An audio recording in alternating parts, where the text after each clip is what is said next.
Sean bienvenidos todas y todos nuestros habitanteatros. Aquí estamos de nuevo para arrancar un Descubriendo Artes Escénicas. Hoy nos conectamos con uno de los más prolíficos creadores escénicos, investigadores, docentes y referente indispensable del teatro tradicional mexicano, el maestro Miguel Sabido. Egresado de Literatura Dramática de la UNAM, alumno de Luisa Josefina Hernández, Emilio Carballido, del padre Ángel María Garibay y Fernando Wagner, entre muchos otros, Sabido ha escrito múltiples pastorelas, ha realizado 3 libros sobre dicho género dramático y ha montado decenas de estas representaciones navideñas desde 1964, año en el que por primera vez montó su pastorela monumental en Tepoztlán. Hoy nos invita a hacer un recorrido por su trayectoria y hablar sobre la importancia de la recuperación de los vínculos sociales a través del teatro y la ritualidad que conlleva las pastorelas como expresiones artísticas mexicanas. Muchas gracias a todos por acompañarnos. Iniciamos. ¿Cómo llega el teatro a su vida?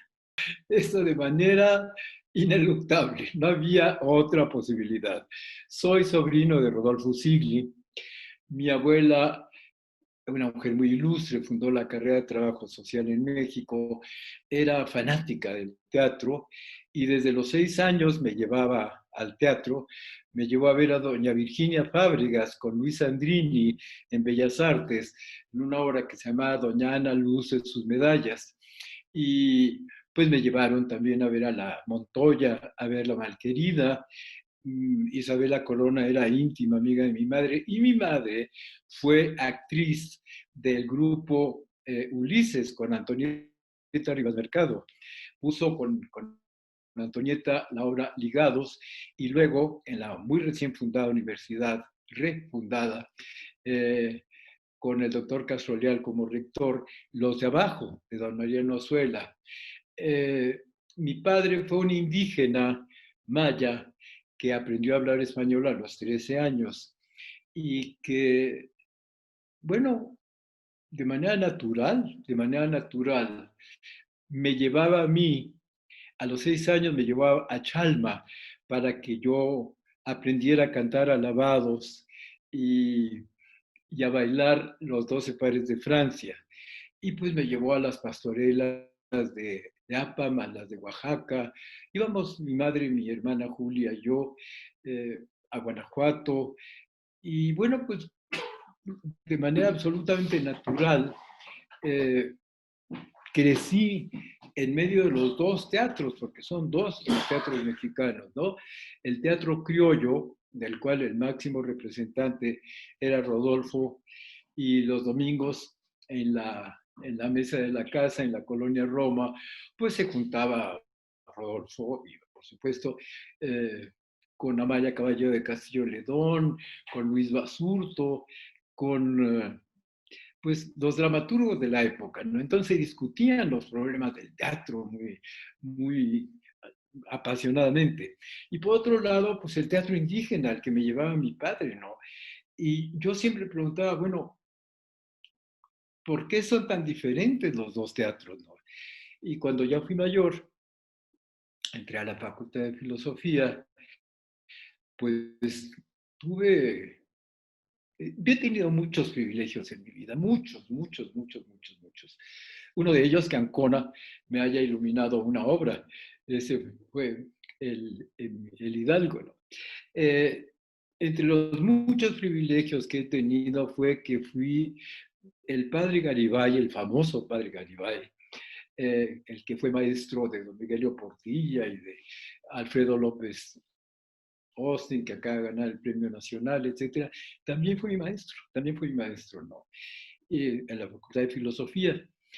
Y entonces yo entré a la preparatoria y tenía un maestro de literatura muy chistoso, muy divertido, que se llamaba Héctor Azar.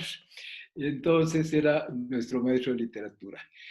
Pero yo venía de una familia teatro, de una familia en que el teatro era una cosa normal de todos los días, etcétera. Había ensayado El Niño y la Niebla de Rodolfo y por recomendación de Rodolfo con Pepe Aceves y con Isabela Corona. aunque no era yo nada más el suplente. Así es que nunca llegué, nunca llegué a hacerlo en público, ¿no? Pero bueno, desde los 13 años ya era como normal, era lógico que yo fuera al teatro, no había otro destino, no había otra posibilidad. Y entonces cuando entré a la facultad de bueno, cuando entré a la preparatoria, convencí a Héctor Azar, yo lo convencí de que hiciéramos un grupo de teatro, porque yo quería hacer teatro. Le dije, maestro, vamos a organizar un grupo de teatro. Bueno, dijo, yo no, yo soy poeta, yo no tengo nada que ver con el teatro. y, y sin embargo, se organizó el grupo. Y, y él le había puesto un nombre solemne y pomposo, Grupo de Teatro Experimental de la Preparatoria número 5.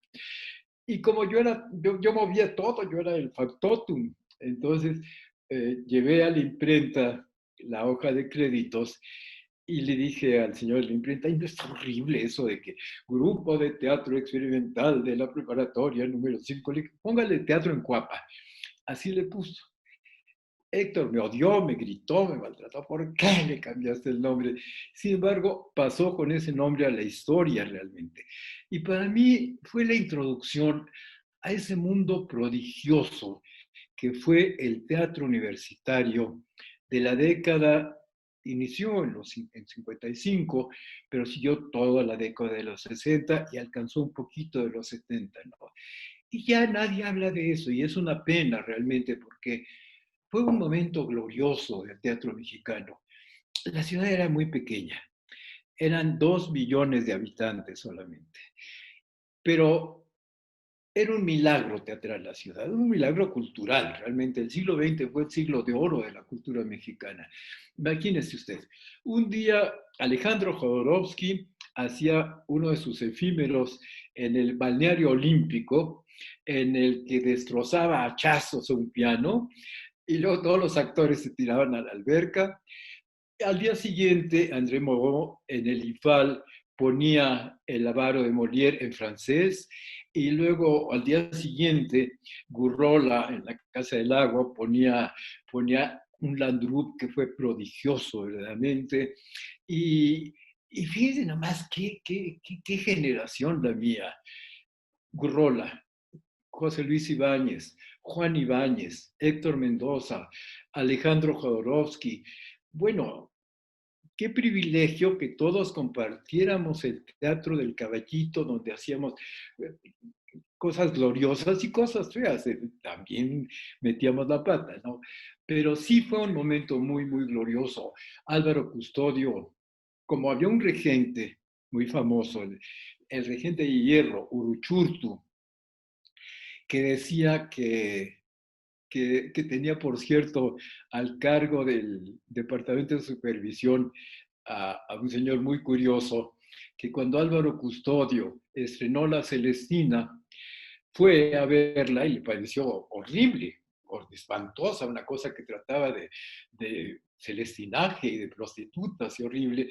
Y entonces citó a Fernando de Rojas para reclamarle, para reclamarle su texto, ¿no? De ese tamaño era Uruchurtu.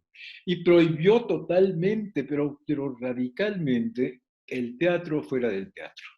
Y eso fue una gloria para el teatro mexicano, porque entonces Álvaro Custodio empezó a hacer teatro en la Capilla Abierta de Cuernavaca, había puesto Fuente Ovejuna en Chimalizac con muchísimo éxito, pero como ya no lo dejaban hacerlo, entonces se fue a Cuernavaca a hacer las Mocedades del Cid y a Colman a hacer la Medea de Séneca y a Tlalmanalco a hacer la Vida de Sueño, maravilloso espectáculo, ¿no?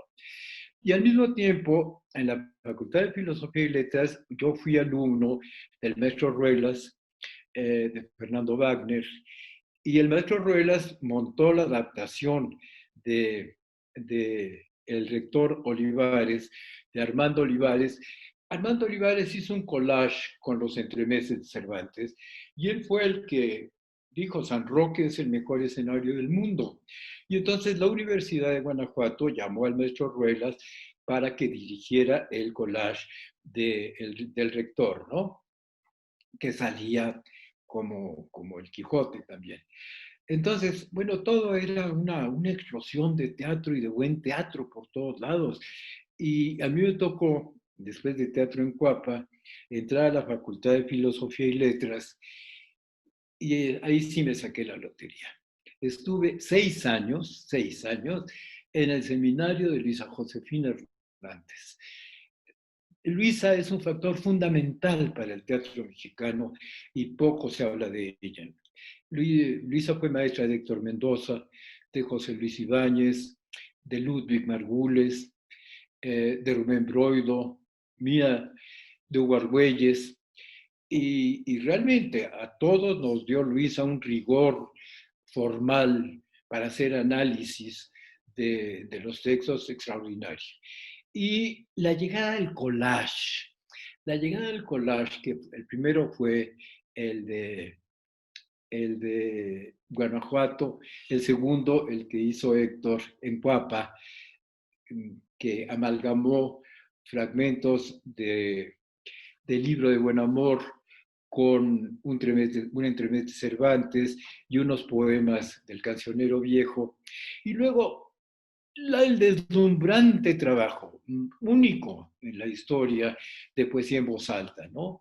Poesía en Voz Alta hizo un primer programa que era un collage, que cuando el niño nace bonito, tiene muchos papás. Entonces, Octavio Paz decía que él lo había hecho, Juan José Arreola decía que él lo había hecho y Héctor Mendoza también. Yo creo que lo más probable es que los tres colaboraron en hacer ese milagro teatral que fue el primer programa de poesía en voz alta realmente, ¿no? Yo era un adolescente y la vi no en el Teatro del Caballito, donde se estrenó, sino en el Auditorio de Medicina de Ciudad Universitaria, que es muy alto, muy, muy alto realmente, ¿no? Y entonces ahí hicieron una función, Rosendo Monteros, Burrola actuando, Tara Parra, Nancy Cárdenas, Carlos Fernández, y fue un milagro. De veras fue la revolución del teatro mexicano. Porque en ese momento los directores nos liberamos de la tiranía del dramaturgo, que conste que yo soy dramaturgo. Eh, el dramaturgo intenta, a través de la acotación, pues tener el control del hecho teatral. Y un collage no tiene acotaciones. Un collage es una juxtaposición, un maridaje, un hermanaje de diferentes sexos, de diferentes tipos, ¿no? Y entonces el director tiene una capacidad, una libertad de dirigir maravillosa, porque no hay una acotación que está diciéndole, entra el personaje y se siente, no, aquí. Y entonces ese pasar de la obra de teatro realista que defendía Rodolfo en mi casa, pero verdaderamente Rodolfo tenía un genio espantoso, pero terrible, era era escorpión como yo.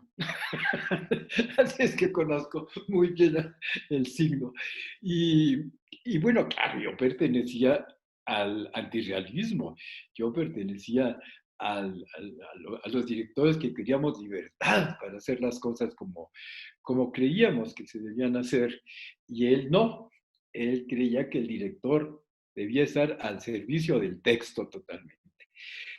Entonces, fíjese, vivir ese momento mágico, esa confrontación en que de repente, pues, yo vi el gesticulador con María Douglas haciendo la madre, Carmen Montejo haciendo la hija, Héctor Gómez haciendo el hijo. Estuve en el estreno de Aguas Estancadas, en el de Un Día de Estos, en el de... Nos llevaban a todas las obras de Rodolfo, aunque había algunas muy, muy fuertes, pero íbamos a todas esas obras. Y al mismo tiempo, muy jovencito, adolescente, empecé a tomar parte en este movimiento de teatro universitario verdaderamente maravilloso, dentro del contexto de una ciudad chiquita, 2 millones de habitantes, y una ciudad que era un milagro de cultura y que era un milagro de teatro, ¿no? Porque cada semana pasaban cosas extraordinarias. Digo, de repente Pete Amor daba un recital en, en, en el momento de su mayor belleza, en las galerías Excelsior, y se presentaba con una blusa hasta acá de hombre, de cuellito, hasta los puños, pero de gasa totalmente transparente, absolutamente transparente, como de ala de mosca. Y leía sus maravillosos poemas. Y era un milagro ver esos senos como dos castillos verdaderamente erguidos, desafiando a la audiencia. Y luego, y luego había recitales en el Auditorio Bolívar de las poetisas como Rosario Castellanos, Margarita Michelena. De verdad, fue un milagro cultural el que me tocó vivir a mí y yo lo agradezco muy, muy, muy profundamente. Justamente le preguntaría de estos maestros como el maestro Wagner, Ruelas, Luisa Josefina Hernández, ¿cuáles fueron las más grandes enseñanzas que le dejaron a usted? Bueno, a mí me formó Luisa Josefina. Todo lo bueno que yo pueda haber hecho en mi vida fue porque Luisa me enseñó. Lo malo que he hecho, eso no me lo enseñó ella. Eso lo aprendí solito. eh, Era una maestra, los 10 primeros años del seminario era verdaderamente asombrosa. No admitía más de 8 personas en su seminario. Y realmente era un trabajo personal con cada uno de nosotros, pero de formarnos. Después sufrió una transformación, dejó de dar el seminario y empezó a dar clases, extraordinarias clases, magníficas, estupendas clases, pero clases.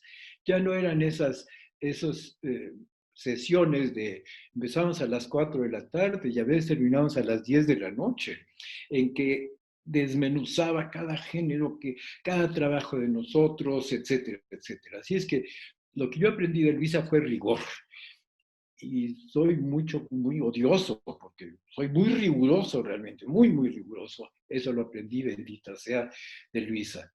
Luego, yo venía de conocer muy bien el mundo indígena por mi padre. Digo, para mí era perfectamente normal, eh, pues no sé, los matlachines y los santiagos y los arrieros y las pastoras y todo ese tipo de representaciones sagradas, ¿no? Pero el que le dio coherencia a todo ese mundo fue el padre Garibay, el famosísimo padre Garibay, que, que curiosamente lo que yo tomé con él fue tragedia griega, pero de repente salió a relucir. Nos hablaba de que había un teatro ritual popular, campesino, griego, con Tespis, ¿no? Y entonces yo levanté la mano, yo muy joven, tenía 18, 19 años, y dije, óigame, pues también hay un teatro ritual popular mexicano. Y entonces de un golpe en la frente, dijo, pues tienes toda la razón. Y te pongo como manda de que lo estudies. Yo no soy católico, pero pues sí, me lo tomé como manda y me dediqué. Mi tesis son 700 cuartillas. Mis pobres jurados tardaron 2 años en leer el mamotreto ese. Fueron Rubén Bonifaz Nuño y Carlos Solórzano. Eh, y fue el padre el que me hizo ver que era necesario, porque nadie lo estaba haciendo, estudiar. Bueno, empezó por la primera obra de teatro mexicana, 1527. 1527. 6 años después de que cae la gran Tenochtitlan, ¿no? Y nadie habla de eso. Nadie habla de esa primera obra de teatro con 300 actores. La noche de Navidad de 1527. Y después el diluvio. Y después del diluvio el día del juicio final. Y luego la adoración de los reyes. Y todo este teatro franciscano evangelizador único en el mundo, verdaderamente. Un fenómeno cultural único en el mundo. Y junto el enclenque, el pues baldadiño, teatro criollo que dicen que se inició en 1556 con Hernández de Eslava, y que escribió era español, vino a la Nueva España, escribió unos coloquios horrorosos realmente, y le dan el crédito de que es el fundador del teatro mexicano. Mentira, el fundador del teatro mexicano es Fray Pedro de Gante, que fue el que organizó la primera gran obra de teatro, que es la representación del viaje de María y José de Nazaret a Belén. Y utilizó el gigantesco atrio de San José de los Naturales, en el que cabían 60,000 personas. Era un poco más chico que el Zócalo, pero cabían 60,000 personas. Entonces, él lo describe. Yo encontré la carta en que lo describe a su sobrino, porque era su sobrino, Felipe II, el rey Felipe II. Y porque Fray Pedro era hermano de Felipe el Hermoso, el marido de Juana la Loca, padres de Carlos V y abuelos de Felipe II, ¿no? Y entonces Fray Pedro describe, pero, pero cosa por cosa, cómo fue esa representación que dio origen al gran teatro evangelizador mexicano, ¿no? Y entonces, bueno, pues yo agradezco infinitamente al padre Garibay que me haya dicho, pues te pones a estudiarlo seriamente como una manda, ¿no? Luego, le agradezco enormemente, enormemente a Fernando Wagner, que nos enseñó a dirigir melodrama, a no tenerle miedo al melodrama. Y él lo decía, era muy curioso personaje, porque había nacido en Tacubaya, pero como se llamaba Wagner y tenía los ojos azules, entonces inventó un acento alemán rarísimo, pero un magnífico director, es magnífico. Y, y nos enseñó a dirigir melodramas. No le teman al melodrama, no le teman al melodrama. Bueno, luego Emilio Carballo, que también tomé 3 años en seminario, que fue el que me obligó, nos obligaba a todos, claro, a escribir mi primera obra de teatro. Eh, nos pidió que partiéramos de una obra mexicana para dar nuestra versión de, pues de una obra en un acto, ¿no?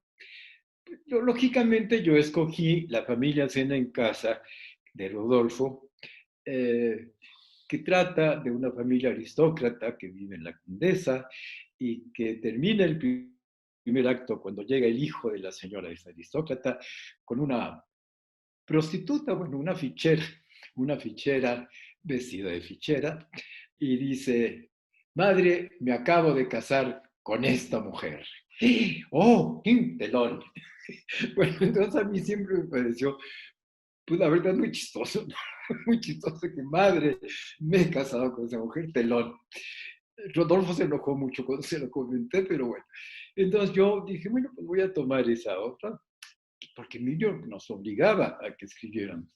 Y entonces inventé que la acción sucediera en el interior del vientre de la señora y que, y que estaba el hígado de la señora en medio y, y su hijo, le puse Higinio, estaba en una mecedora fumando pipa. Y la mujer, la esposa, paseaba furiosamente diciendo, yo no sé por qué acepté tu propuesta de casamiento, tu madre esto y esto y esto y esto. Y al final la mujer ya desesperada cogía un cuchillo y le daba de cuchilladas al hígado de la señora. Entonces cuando la leí en el seminario de Emilio, había una magnífica actriz, ¿cómo se llamaba? Emma Teresa Armendáriz. Emma Teresa Armendáriz, que estaba en el seminario furioso, dijo, pero qué ridiculez es esa de que la acción sucede en el vientre de una señora. Y dije, bueno, pues Emilio nos dijo que... Y Emilio muy gentil, muy, muy gentil. Dijo, sí, esa es la mejor farsa negra que se ha escrito en México realmente. Y yo me quedé muy desconcertado. Yo creí que había escrito una tragedia. Bueno, entonces, pues él me obligó a seguir escribiendo, luego publicó mis 6 obras en un acto que todas eran tan locas y tan absurdas como Higinio, y las publicó en Tramoya, todos muy gentilmente. Y de vez en cuando me encuentro con que, pues una de ellas la, la pusieron en Oaxaca, la señora gobernadora. Se llama Ánimas Benditas. Y es otra farsa loca, ¿no? Es una cofradía de personas a las que se les aparece San Francisco. Es una farsa. Entonces la vi anunciada y fui al teatro, compré mi boleto, me senté, pues estaba bien, pues. eh, y entonces subí para felicitarlas y les dije, pues, me da mucho gusto, yo soy el autor de esta obra. La señora gobernadora dijo, señor, haga usted el favor de no tratar de apropiarse de la obra del señor Miguel Sabido, que murió hace más de 100 años. Entonces yo empecé a reír y le dije, no señora, no se ha muerto, aquí estoy todavía. Y entonces me dijo la señora, con permiso, y se retiró muy ofendida. Pero todo eso en la Facultad de Filosofía y Letras es una formación maravillosa, muy maravillosa, eh, con compañeros excepcionalmente talentosos y con maestros tan generosos. También fui alumno de Salvador Novo, que conmigo fue una persona muy gentil. Otras personas decían que que no lo era, pero conmigo fue muy gentil. Eh, y pues María del Carmen Millán, ¿sabes? Era el segundo año de Ciudad Universitaria, el segundo año de Ciudad Universitaria. Los grupos éramos 5, 6. En el grupo más grande, el de María, el de la maestra eh, Glantz Margo, pues eran 10 personas con Sergio Fernández, que también fue un gran maestro que mucho le agradezco, pues éramos 8 personas, ¿no? Todos los maestros, pues nos daban una atención personal muy gentil realmente. Ahora, yo empecé a dar clases en la facultad en 74. Eh, y luego regresé hace unos 8 años y no pude porque el grupo era de 200 alumnos. Digo, ya es imposible, o por lo menos para mí, es imposible dar clases así, ¿no? Pero yo tuve la enorme fortuna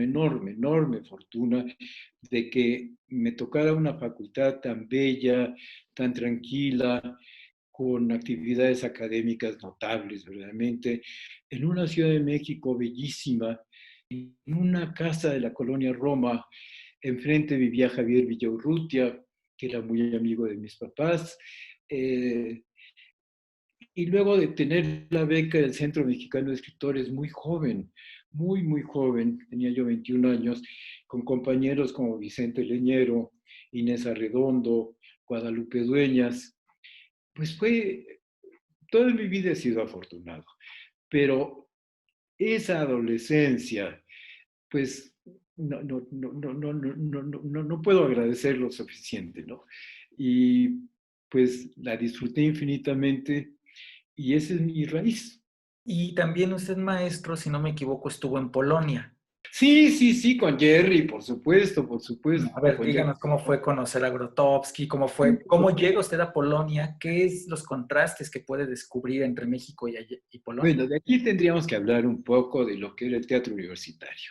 por favor. El teatro universitario empezó a hacer una ebullición por todos lados. Carlos Solórzano fundó una compañía, creo que en 1950, una compañía profesional con Carmen Monteco, pusieron la Sinventura y luego pusieron a Ionesco, era una compañía profesional.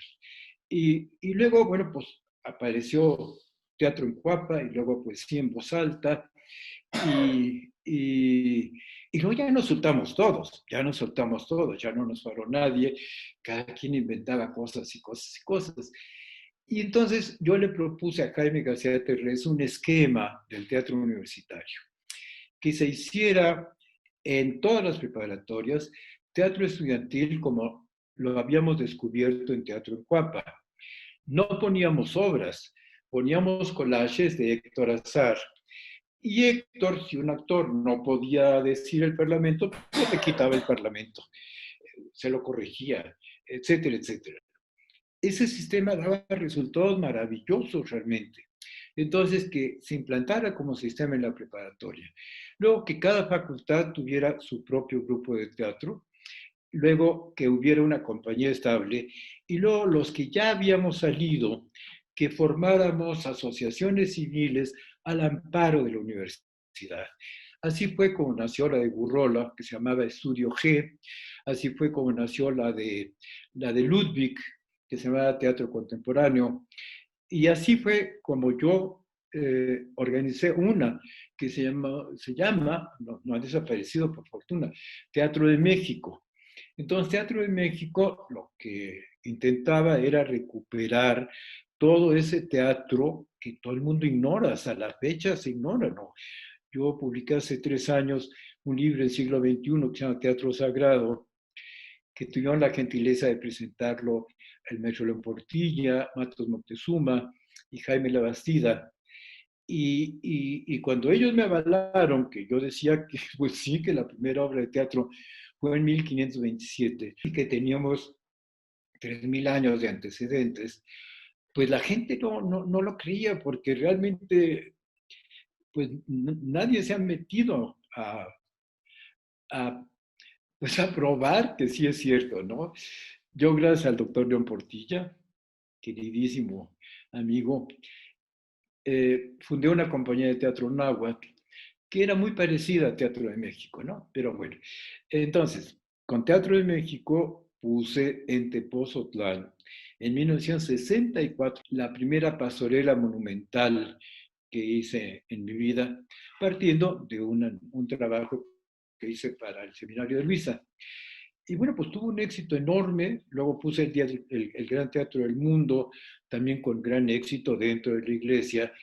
Y Raúl Ortiz y Ortiz, que acaba de morir, que era funcionario de la UNAM, yo vivía dentro de la UNAM, ¿no? Pertenezco. Me siento muy orgulloso de ser universitario. Me ofrecieron un viaje que fue verdaderamente un sueño, que era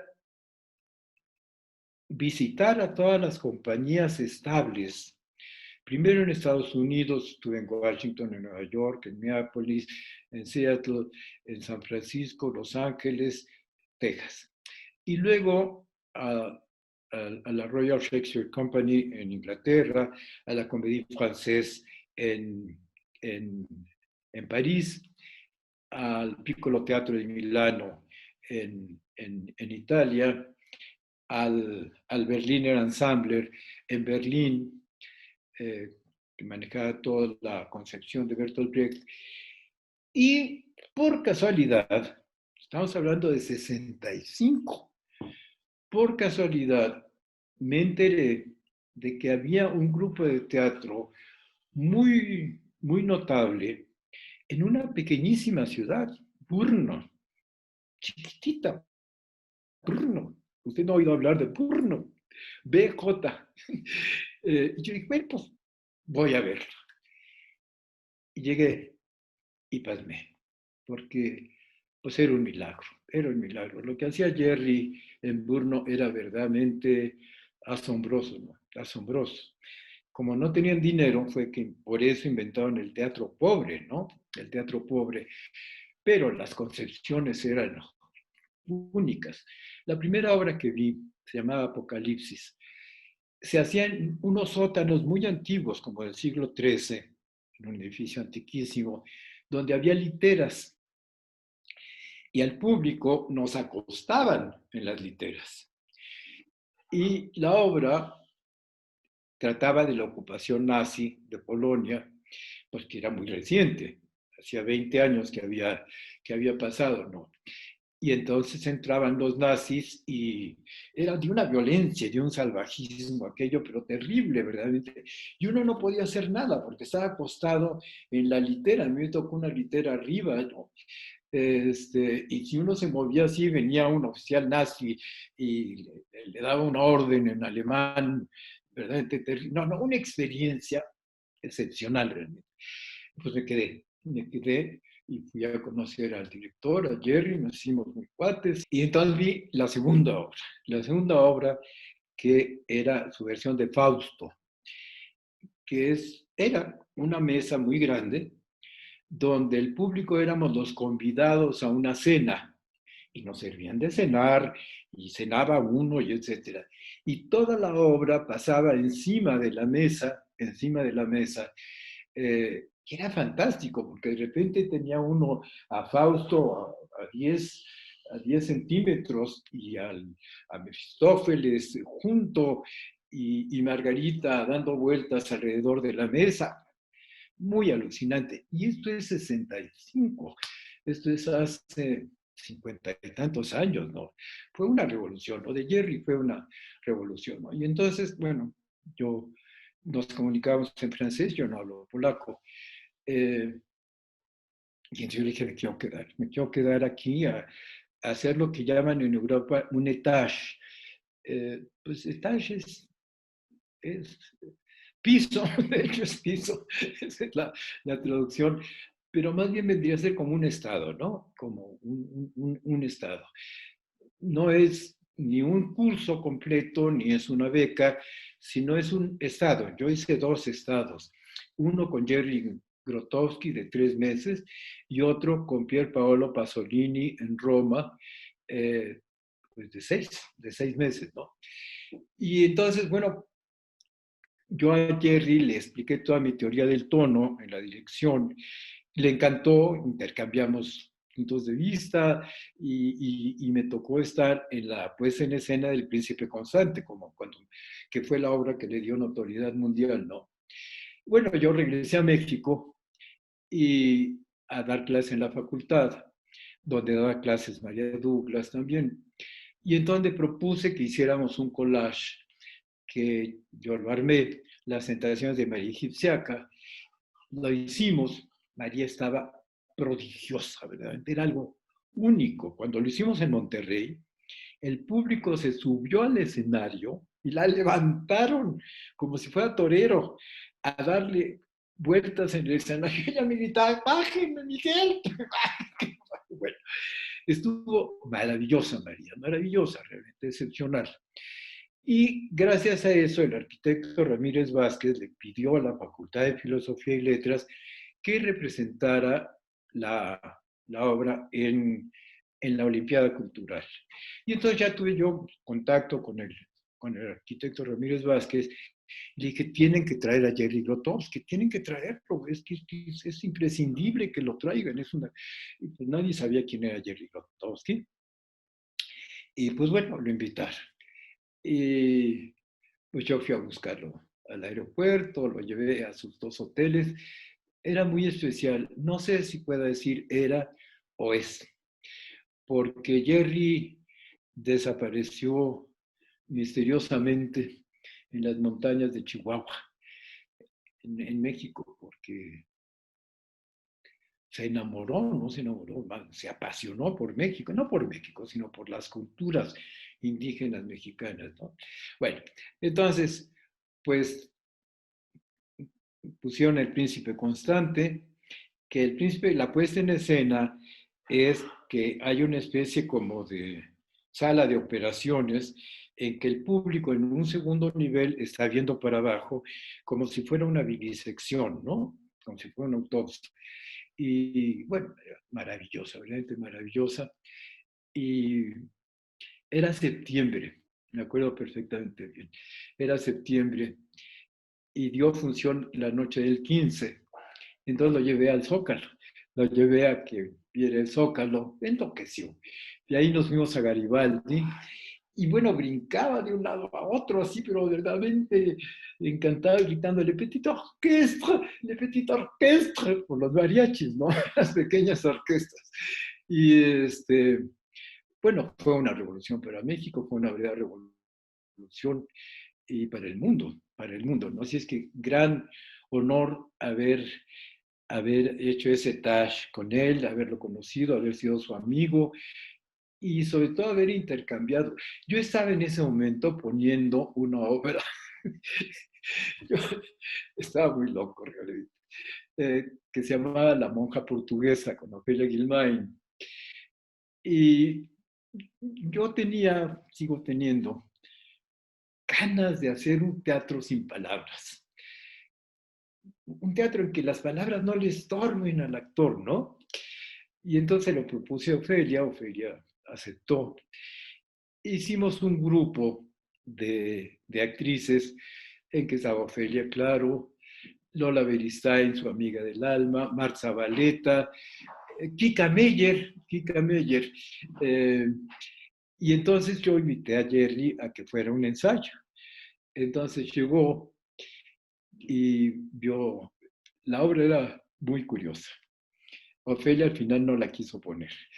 La, la, la obra empezaba con María Rubio, la que después fue Catalina Krill, que era la superiora de un convento, el que se dirigía a las otras monjas y les decía, Astrágada doble clic, Astrágada mentum petum, Astrágada lis austeber.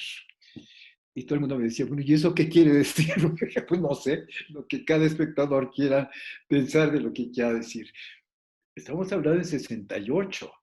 Era demasiado revolucionaria, yo lo entiendo, ¿no? Demasiado revolucionaria. Ofelia, además nos tocó la invasión de Ciudad Universitaria, que fue, yo estuve muy comprometido con el movimiento, entonces fue muy difícil.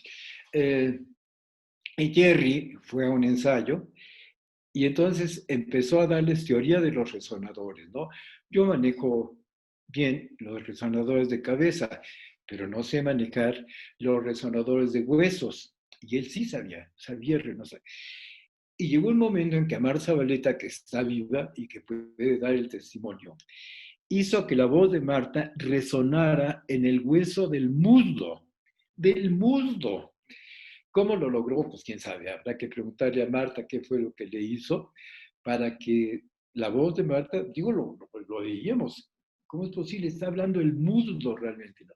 Era un director prodigioso, Jerry, prodigioso realmente, un fisiólogo de primerísimo nivel, además un verdadero teólogo, digo, porque todas sus piezas en escena, todas eran teológicas realmente.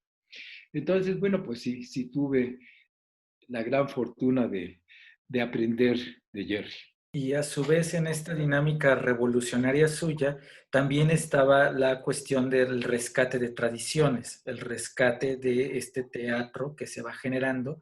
Y usted plantea, en el 64 hace su primera pastorela y tengo entendido que hubo ahí cierta polémica. ¿Por qué, maestro? ¿Por qué esa pastorela tuvo una recepción un poco diferente a la esperada?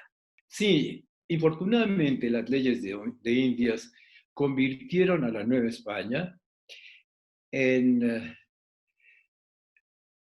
se establecieron las leyes de Indias, las nefastas leyes de Indias, que dividieron a la Nueva España en la República de los Indios y la República de los Españoles, con diferentes leyes. Comían lo mismo, respiraban el mismo aire, habitaban la misma tierra, pero tenían leyes diferentes. Los indígenas no podían andar a caballo, no podían tener armas, no podían beber vino, tenían todos que vestir de blanco, como lo sigue siendo hasta la fecha, para que se borrara toda identidad y no hubiera jefes que pudieran encabezar movimientos de protesta en contra de los españoles.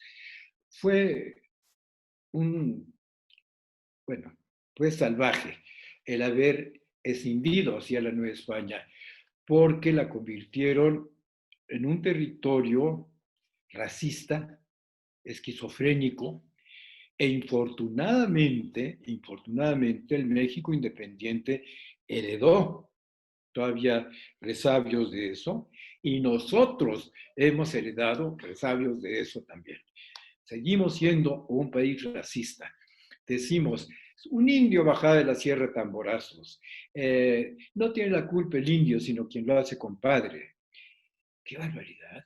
¡Qué barbaridad! La cultura de México, la cultura de México en un 80% tiene raíz indígena realmente.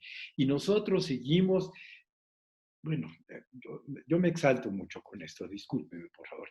Pero, bueno, eh, entonces, cuando yo en Tepozotlán dije, voy a poner una pastorela así, así, bueno, me dijeron, pero si eso es cosa de indios, eso no es teatro, ¿no? Tiene escenografía, tiene vestuario, tiene personajes, tiene anécdota, tiene música, tiene coreografía. ¿Por qué no va a ser teatro? Y bueno, pues la puse y fue un gran éxito. Por fortuna fue un enorme éxito. Eh, Marisela Lara, que es una magnífica directora veracruzano-yucateca, que todavía está con nosotros, por fortuna, era una pastora.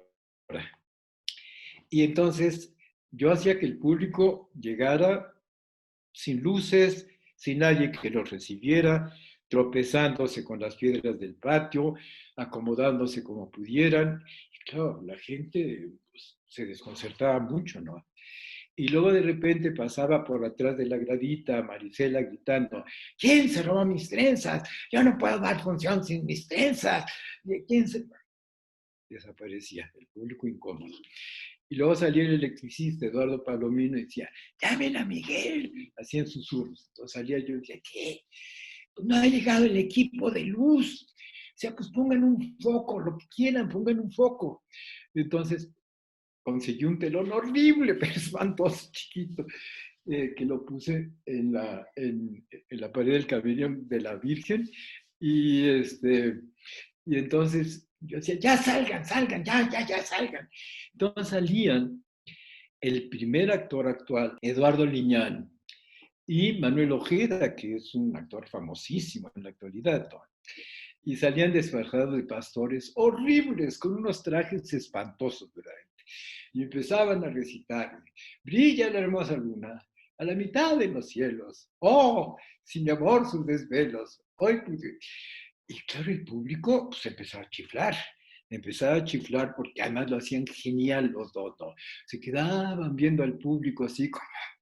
Y entonces salía yo y decía, no, esto no puede ser, eso no puede ser. Vamos a empezar otra vez, por favor, denme 15 segundos para que, a ver cómo arreglo yo todo esto. Y se apagaba la luz. Y una cantante, Dora de la Peña, empezaba a cantar un villancico de Sor Juana. Y a los 15 segundos se prendía la luz. Y en los 13 niveles, desde la torre de la iglesia, en las azoteas del convento, las azoteas del Camirín de la Virgen, y hasta el público, a un metro del público, era un gigantesco nacimiento, pero ciclópeo nacimiento, con 50 gentes, con trajes pintados a mano, fue la primera vez que los usé, por los geniales hermanos Octavio Campo, que es muy famoso en el mundo porque pintó el Quijote dentro del Quijote dentro del Quijote, ¿no? Y su hermano Ángel, era algo verdaderamente indescriptible, ¿no? Porque las 50 gentes eran un nacimiento. La Virgen, San José, el ángel, los Reyes Magos, los pastores, los diablos, pero a lo bestia, gigantesco, verdaderamente gigantesco. Tenía casi 100 metros de ancho y pues lo que era la torre de la iglesia, que tenía yo un domi en la punta de la torre de la iglesia, un domi de ángel, ¿no? Y prendía la luz yo de un sopetón y la gente se echaba para atrás. Se le iba la respiración literalmente, se levantaban a aplaudir y a gritar bravo antes de que hubiera empezado la representación, ¿no? Y bueno, pues fue muy satisfactorio, debo decir que fue muy satisfactorio, fue una de las noches más bellas de mi vida. Y, y bueno, dimos 8 funciones con mucho éxito. Yo al siguiente año la repetimos, de nuevo con mucho éxito. Y entonces me fui a Europa. Me fui a Europa cuando Jerry, cuando la Comédie Française, etc. Y ah, cuando regresé, bueno, pues en lugar de los 50 actores que hablaban muy bien, porque habíamos ensayado seriamente, me encontré que alguien habían regresado al concepto de los inditos pendejos que dicen trujites y llevates y subites y bajates. que eso es contra lo que yo he luchado toda mi vida, porque mi padre fue un indígena, y yo sé que los indígenas son seres de una dignidad enorme, verdaderamente, ¿no? Y esas caricaturas, verdaderamente me parece indignante. Y entonces, sobre mi estructura de teatro, sobre mi estructura, mi concepción, todos los recursos teatrales que yo había inventado, pues pusieron otros versitos, malos, por cierto, y le pusieron el nombre de otro autor. Y me dijeron, pues ya, esta es otra pastorela. Dije, pues, ¿cómo es otra pastorela? Es mi concepción escénica, son mis personajes, el recurso de salir a pedir la pose. Todo, nada más cambiaron, y ni siquiera todo. Y sí, fue muy, muy polémico, porque yo pensé en demandar. Estaba yo en leyes y tenía yo compañeros muy brillantes como Fernando Macotela, eh, Jesús Zamora, y uno de ellos me dijo, vamos a demandar, Miguel, tienes todo las pruebas para demandar. Y luego dije, no, no, no, yo entiendo, es un negocio, para ellos resultaba muy oneroso mi concepción de las pastorelas monumentales y las redujeron. Entonces hicieron, ahora, pasaron los años, pasaron los años, no los demandé, los hubiera podido demandar y hubiera ganado.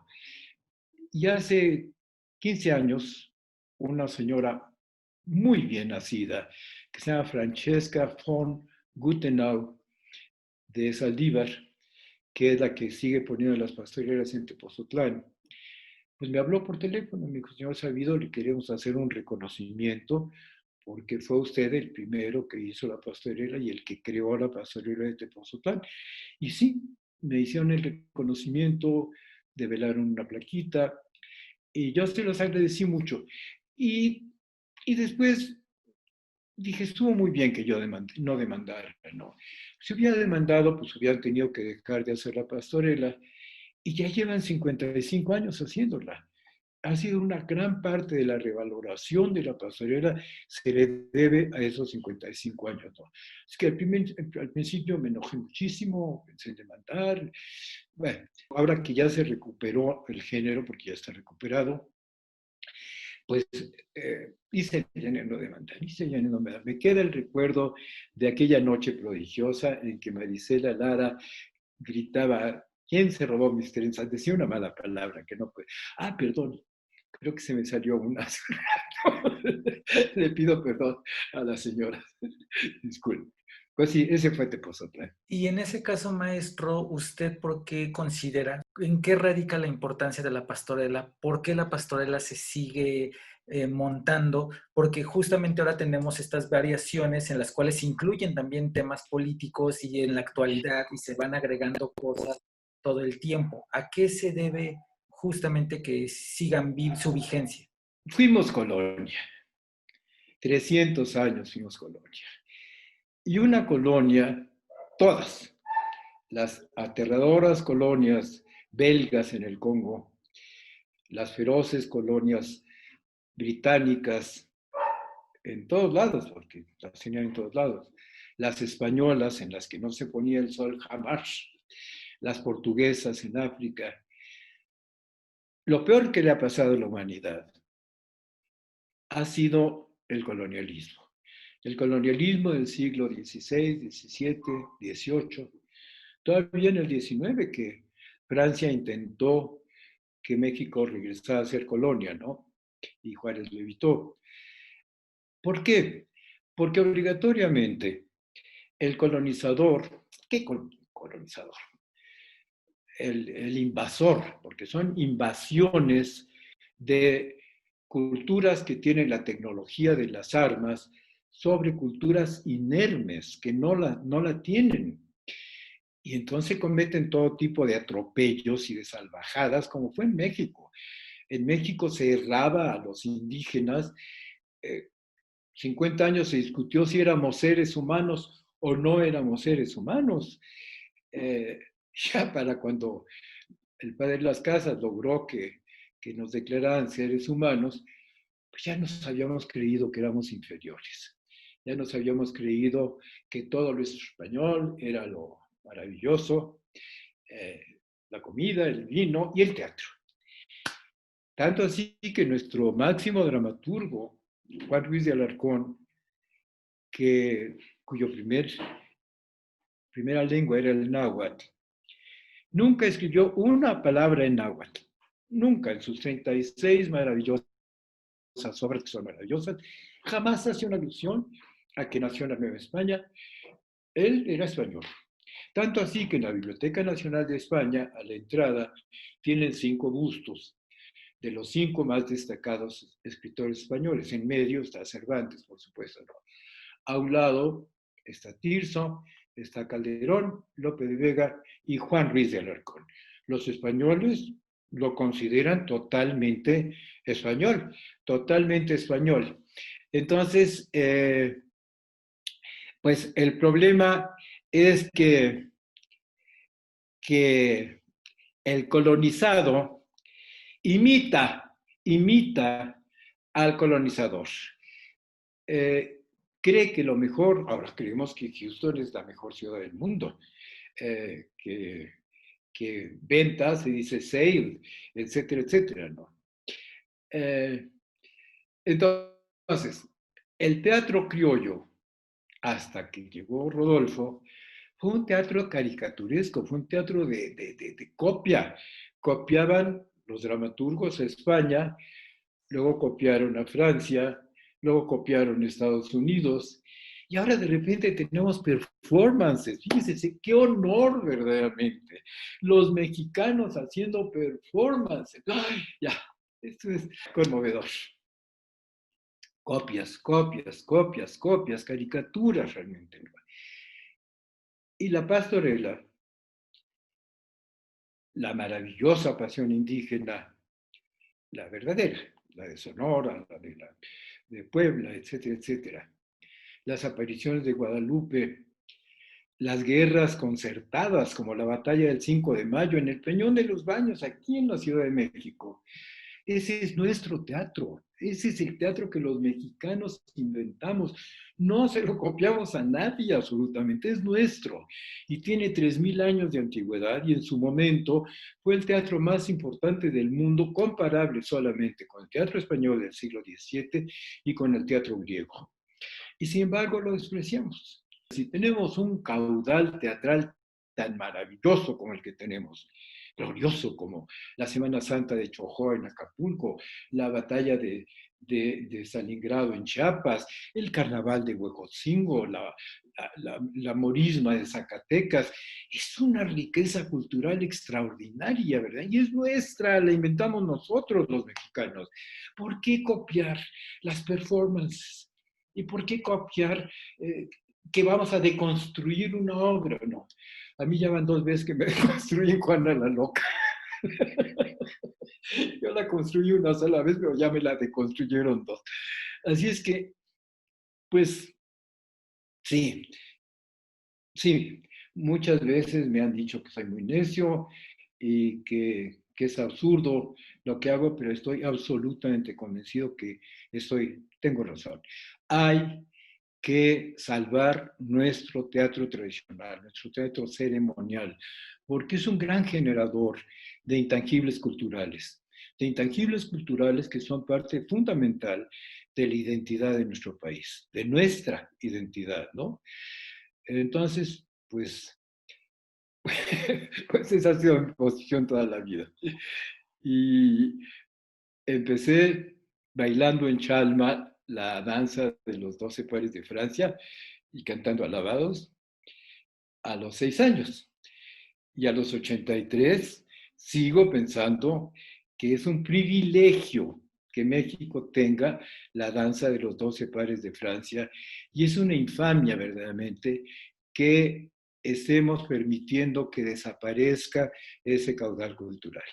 Y aparte usted bien menciona que tiene que ver con la comunidad, porque justamente este teatro tiene que ver con historia, tiene que ver con cultura, tiene que ver con gregario, tiene que ver, o sea, justamente eso permite una construcción de una identificación nacional, social, hasta familiar, porque las familias también entran, porque entra la comunidad, porque entra el pueblo, porque entran así. Sí, señor. Ha hablado usted con palabra de Dios. No lo podría yo haber definido mejor. De veras, de veras, de veras. Y bueno, pues yo espero que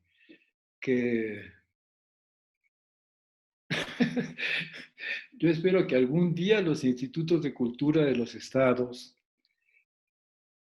busquen los cuadernos de coloquio, gracias a los cuales se pueden hacer estas ceremonias, ayuden a los mayordomos que son los encargados de hacerlas, pero eso, que revaloremos que esa parte de México es fundamental, que esa parte de México es fundamental y que qué padre, qué bueno que los grandes productores de México pongan una detrás de otra las obras musicales norteamericanas, estupendo, qué bien.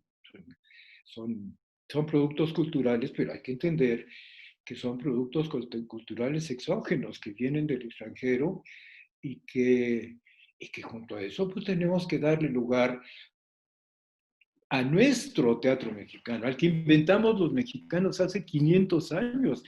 Dentro de 7 años se van a cumplir 500 años de la primera obra, ¿no? Ojalá esté vivo yo todavía para ver qué lugar.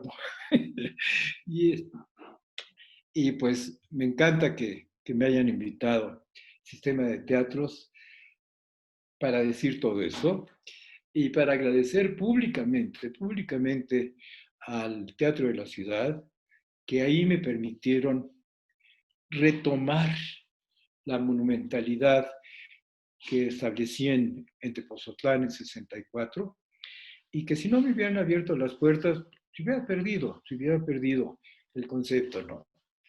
Y, y, y luego la Semana Santa que hicimos, es un texto de 1567, precioso, en náhuatl, por supuesto, ¿no? Precioso, con un tratamiento de la figura de Cristo notabilísimo, ¿verdad? Un tratamiento de Judas, ay, ay, ay, y sobre todo la Virgen. La Virgen es una mujer de combate. Es una mujer de combate que se le enfrenta a Cristo y le dice, ¿por qué te vas a dejar sacrificar tú? Tú sabes el dolor que me vas a causar. Maravillosos personajes. El Judas, bueno, de verdad es un tesoro. Y ojalá no lo perdamos. Y maestro, finalmente, si usted pudiera decirnos para usted qué es el teatro. Yo le pregunté a los 7 años a mi abuela eso, y mi abuela dio una buena definición. Dijo, el teatro, esto es un gato, ¿eh? No es teatro. este, el teatro es una mentira que encierra una gran verdad. Es una definición bonita, ¿verdad? Es una mentira, porque sí, es una mentira. Todo el mundo que está en una sala de teatro sabe que estamos todos conviniendo en que es una mentira, pero que encierra grandes verdades sobre el ser humano. Eh, yo así lo creo. Creo que el teatro es fundamental, pero yo ya qué voy a decir si usted lo dijo maravillosamente bien y mucho mejor de lo que yo podría decir. Lo que usted dijo hace un momento, eso es el teatro. Eso es lo que debe ser el teatro. Qué bueno que también sea entretenido y divertido y qué bueno, pero la función social, eso es lo importante, la función social del teatro. El teatro es una de las maneras realmente de reforzar el tejido social, el verdadero teatro, ¿no? El verdadero teatro mexicano. Y usted lo definió. Así es que, si quiere usted saber mi opinión, oiga lo que usted dijo hace 20 minutos y yo lo suscribo totalmente. Teatro Ciudad de México, escenarios que transforman.